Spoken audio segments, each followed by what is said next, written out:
अस्सलाम वालेकुम जाइदा व्लॉग करने शुरू तो वीडियो शुरू करने पहले वीडियो लाइक चैनल सबसक्राइब जरूर कर लिया जी। तो अज का व्लॉग साडा ये वे कि असीं का जोड़ा ना छोटे मोटे काम कर रहे हैं पैलियां के मसलन भाई कद्दू शद्दू किया सारा। तो अल्लाह खैर रखे तो 12 किलो लाभ भी लग गई। तो मैं मोटर की छत उत्ते इस टाइम बैठा वा क्योंकि जी लाइट है ना वो बड़ी तंग करती है। मंजियां मोटर की छत ढाई है तो मोटर जी ना पानी किन्ना दा छड़ जाती है जो लाइट आवे तो मोटर बंद करनी चलानी पैंदी दोबारा। तो तुहानूं वहाना मैं कितने बैठा मतलब एक मिनट चेक करो मजीद आ बैठा हाँ मोटर चल रही है। मैं खड़ा है मोटर के उत्ते वो पानी जा रहा। लो जी अल्लाह बुढ़न आए जे तो मैं इन्होंने मगर आया ट्राली ट्रैक्टर लैके चेक करो जरा।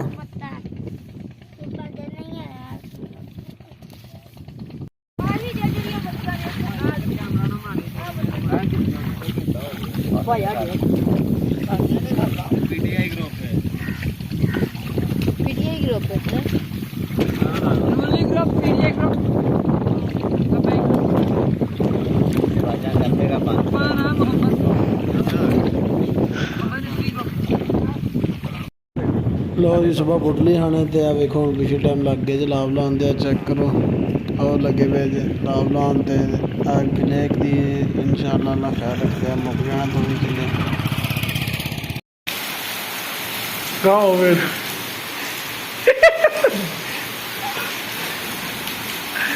दूसरी दुनिया तो आई कौम लगती है।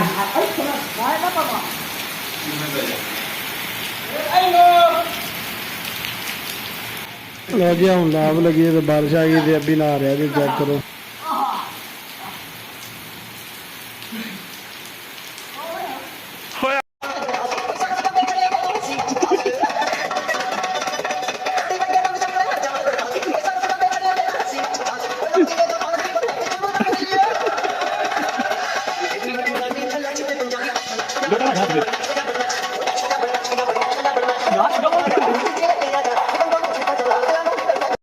लो जी छोटे चूचे भी खोल छड़े नाल भगतों के नाल चेक करो माशाअल्लाह आ वेखो भगतों के भी ते उन्होंने मुर्गियां के भी।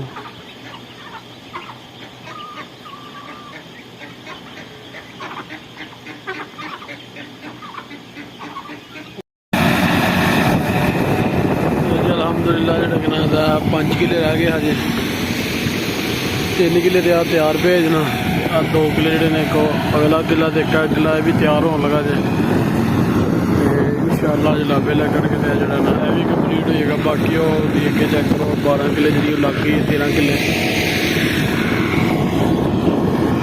वो 2 किले छंब वाले रह गए ने पर वो भी इंशाअल्लाह अल्लाह खैर रखे लग जाएंगे। गड्डी आ चल रही भी रूटर वज रहा होना इस टाइम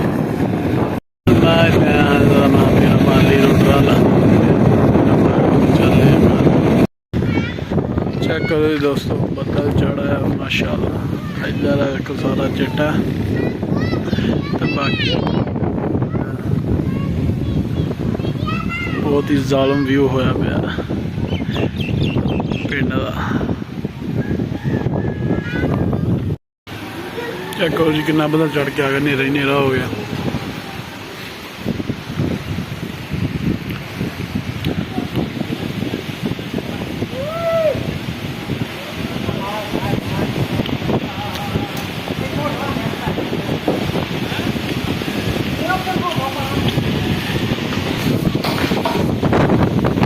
बारिश भी आ गई है हवा भी बहुत तेज चल रही है भी काफ़ी बने हैं मुर्गियाँ भी।